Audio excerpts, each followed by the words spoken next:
В непростой ситуации оказались жители, чьи участки попали в так называемую зону затопления. На сегодняшний день определено 123 населенных пункта, где ограничено использование земельных участков под жилищное строительство. Они находятся в этой зоне. Все эти данные с адресами и улицами загружены в публичную кадастровую карту Росреестра, с которым перед покупкой участка может свериться каждый. Как отмечают в Минэкологии, проблему может решить строительство дамб и иных берегоукрепляющих сооружений. Еще один выход – внесение изменений в статьи Водного и градостроительного кодексов о разрешении строительства в зонах затопления при условии сооружения защитного уровня. Сегодня под эту зону, к примеру, попадает Старая Табага, где кроме жилых домов запрещается строительство и социальных объектов.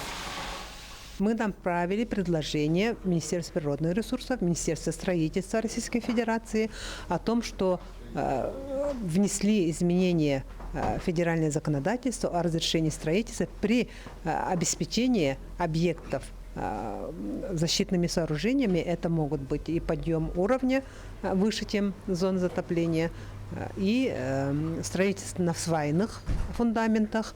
И если это примется, мы получили письмо Министерства природных ресурсов, где нам ответили, что наши предложения приняты и будут рассмотрены в Совете Федерации.